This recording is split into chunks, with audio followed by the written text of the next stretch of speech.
one day I'm kind of sitting at my desk and my mug of coffee had already gotten cold. And I'm staring at this group text I didn't want to answer. I was looking at a calendar that I didn't want to look at. And there was a version of this life that technically still needed to work.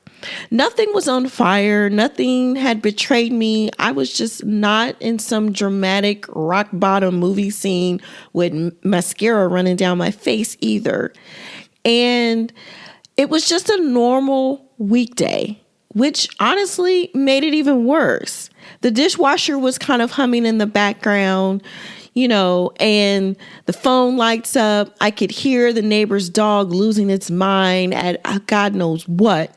And I remember thinking very quietly, very clearly, I cannot keep volunteering for this version of me that's already gone.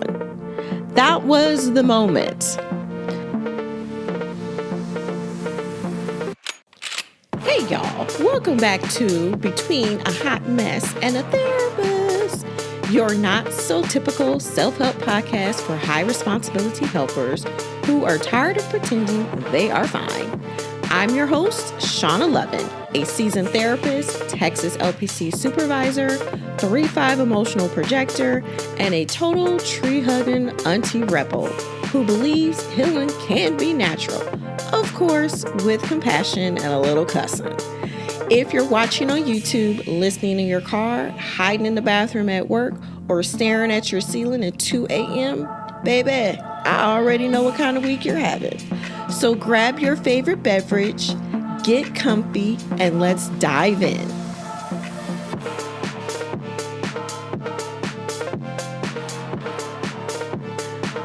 Not quitting a job, not ending a relationship, not posting some brave announcement about choosing myself.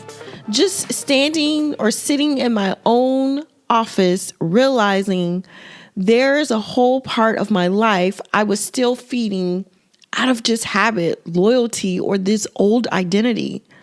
Roles I had outgrown but was still performing in some kind of way. Expectations I no longer believed in but was still organized around it. There were conversations I kept having because I didn't want to deal with the ripple of just stopping, and all the effects or things that come behind that when you say no. Sometimes what looks like procrastination is your system refusing to keep participating in something your soul already left 3 exits ago. That's what I mean by silent quitting your life. And no, I don't mean becoming careless and checked out, bitter, or lazy. I mean that private internal ending that starts long before the visible one actually happens. I mean the moment that your body stops being able to fake devotion to things that no longer fit you. I mean when the performance gets too expensive to continue to do.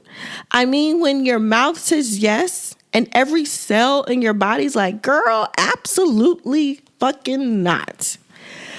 A lot of people know this feeling and immediately shame themselves for it. They think like, what's wrong with me? Why can't I just be grateful? Or why am I so irritated by things that I used to handle just fine?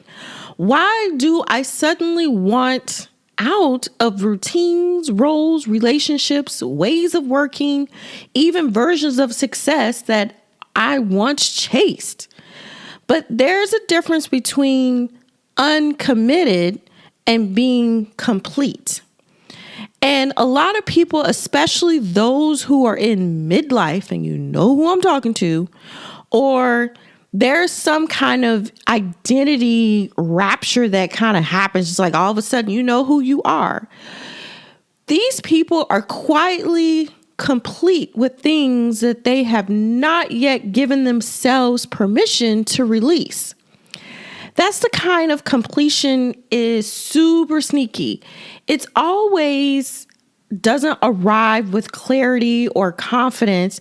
Sometimes it shows up as dread, as a numbness, as a low-grade resentment every time your phone freaking pings.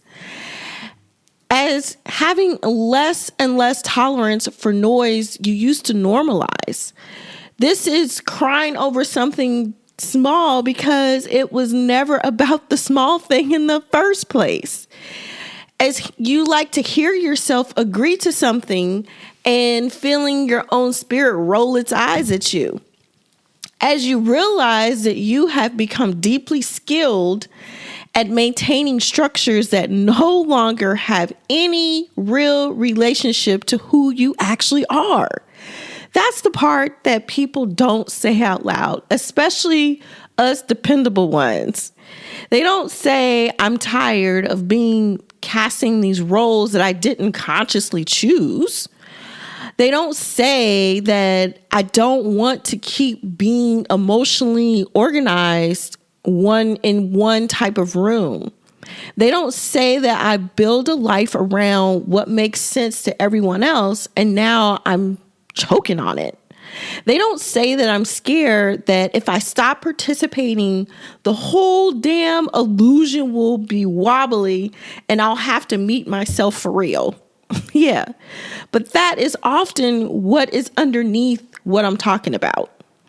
Not a lack of motivation. It's not a character flaw. It's not some cute little reinvention season with a journal and a better playlist. Heck no. It's raw. It's disorienting realization that your old coordinates are no longer telling the truth. The family script doesn't fit. The professional script doesn't fit. The relationship script doesn't fit either. Even the version of success that used to keep you moving starts to taste like cardboard in your mouth. And because you are a high functioning and over responsible person, you keep trying to force devotion where there's only compliance. That is exhausting in a very specific way. Because when you're living from old instructions, your nervous system has to do a ton of extra labor just to keep you in that actual role. It braces before the thing even happens. It pushes through the thing. It crashes after the thing. That's why the I'm fine and still feel very ordinary part of your life takes so much out of you. Your body is spending energy maintaining internal misalignment. It's working overtime to keep you legible inside, right? Inside these structures that no longer match who you actually are. So then people start pathologicalizing or whatever themselves. They start trying to figure out what the heck is wrong with me. And then they start calling it burnout. And sometimes it's anxiety. Sometimes it's called laziness. Sometimes it is what it is, fucking is, okay? You know, some people think that avoidance, laziness, a lack of discipline, the hormones, the mood, the age is all just a phase. But let me tell you, it's not just a fucking phase. And listen, some of those things may be part of the picture. I'm not going to negate the fact that we all have things that change as we get older. But sometimes the deeper truth is much simpler, much harder. You are no longer meant to keep pouring into a life what already has gone stale for you. That does not make you a flake. It makes you more honest with yourself.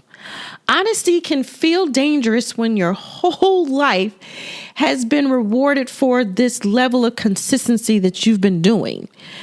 When people know you are the reliable one, the shift can feel almost illegal. Because the moment you start pulling your energy back from what no longer fits, other people can feel it. Boy, and they are going to push back. This feeling is not always conscious, but they definitely feel it. The delay in your response, the less eager yes, the face that you can't quite arrange into some enthusiasm anymore. It's the way that your body no longer volunteers before your mind has to agree. It's the way that you stop pretending everything is equally important. People notice that shit when you stop feeding the dynamics that were never, ever built for over participation. Whew, okay, that was a lot. I'm just saying. There's a lot of what gets called selfish is just somebody no longer over contributing to this setup that is dependent on their self-erasing. We are no longer doing that. And the body knows before the brand new plan arrives, before we can figure it out. That's why I need people to understand. You don't have to have the next chapter fully mapped out for your system to know the current role, the current thing is done. The body is often the first one packing its boxes. It's less tolerant. It's more irritated. It has like this strange fatigue. There's an emotional flatness that happens. There's this sudden quiet. There's difficulty making yourself do the thing that used to happen on the freaking autopilot. Not because you're broken, but because autopilot has been taking you somewhere your deeper self no longer wants to fucking go. I think that why this can feel especially intense in midlife, not because there's some magical age where everyone fucking wakes up and they're wise and they're free, and because eventually the cost of pretending starts outweighing the comfort of familiarity. No, you have enough lived experience by the time you get to midlife that you know that performing your way through another decade or 2 or 5 is not a cute option. It is no longer an option. You can feel the difference that drains you because it's hard, and it drains you because it's no longer yours. That is a sacred distinction. And still, people try to talk themselves out of it. They say, maybe I'm just restless. Maybe I'm expecting too much. Maybe I need to be more appreciative. Maybe this is just adulthood. But appreciation, misalignment are not opposites. You can appreciate what something gave you and still know it can't not come from you anymore. You can love people and still stop living by their rules. You can honor what once fit without forcing yourself to stay loyal to a version of you that cannot breathe in this present tense. That morning in my office, I was not brave yet. Let's be clear about that. I was sitting there radiant and free. I was not doing that and sipping on closure out of this mug that's cold. I was fucking irritated. It was like this tender, a little mean thing in my head, honestly. There's no elegant lesson in this. Just this growing awareness that I have been waiting for some external permission slip to stop participating in what already became quietly dead for me. And I no longer waited.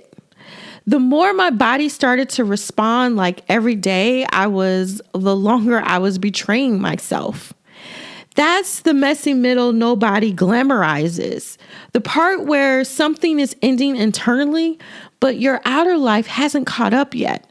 The part of you where you still go to the meetings, you answer the texts, you show up to dinner, you smile in the right places, and you say what you're going to do, what you say. And all while this is happening, there's a deeper knowing that in your whispering to yourself or in the universe or whatever, there's this not much longer, not like this, not at this price. That whisper is not your enemy. It's just discernment that is coming to the surface. It's the beginning of an internal compass coming back online after years of being calibrated to other people's comfort, approval, expectations, urgency, fear, and all their shit. That's why this phase can feel so destabilizing, because if you weren't spent a long time orienting to what the family wanted, what the job rewarded, or what the relationship required, or what culture applauded, then choosing by what actually nourishes you can feel selfish at first. It can feel foreign, maybe even irresponsible. But let me tell you something. With my whole chest sticking out on this one, building a life around a constant self-betrayal is not maturity. Let me say that for the people in the back. Building a life around constant self-betrayal is not maturity. It's just a well-decorated way of disappearing. And a lot of people are just done disappearing. It's not loud, it's not all at once, but it's something deep. So the reframe here is silent quitting your life is not giving up. And it's not the other thing either. Let's be clear on that one too. It's refusing to keep performing some kind of devotion to things your nervous system can no longer digest. It's not a collapse of a chapter. It's a slow return to yourself. It's what happens when your inner life gets tired of being managed by old contracts and you never consciously signed them in the first place. It's what happens when your body says, we're not doing another decade, 2 or 5 on these terms. This is what this means. That does not mean that you burn it all down tomorrow.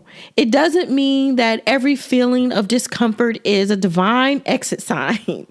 It doesn't mean that you abandon your responsibilities and call it healing. It means that you start telling the truth about where your energy has already withdrawn. You start noticing what has been maintaining out of fear, guilt, an image, or just some kind of iteration of all that. You stop demanding immediate certainty from yourself before allowing any honest ending. You get to let incompletion be information. You let irritation be some level of data. You let exhaustion reveal where your life is still requiring too much of a false self to function.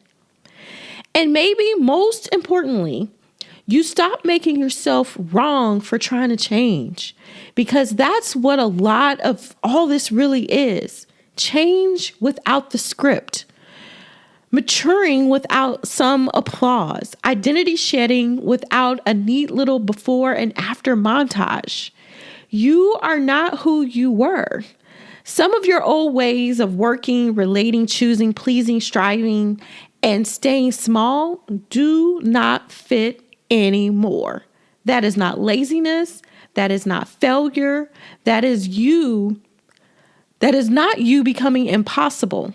But maybe it's the first honest upgrade in your quality of life that you've allowed yourself to actually imagine. So if you are in this weird in-between space where nothing has exploded, but a lot of things feel quietly over, I want to say this to you. You are allowed to notice the ending before you even know what the replacement is. I know for me, it's just something that's been growing over time, and I haven't had no idea what is next. You are allowed to stop calling yourself misalignment as a gratitude problem. You are allowed to let your internal compass matter more than some inherited rules, some professional conditioning, or other people's nervous systems. That doesn't make you reckless. It just makes you available for a life that has come actually through some level of oxygen that you have now. And maybe that is the reflection to sit on today. Where has your energy already left, even if your body is still showing up? Not so that you can judge yourself. I don't want you to make some giant dramatic move by Friday either.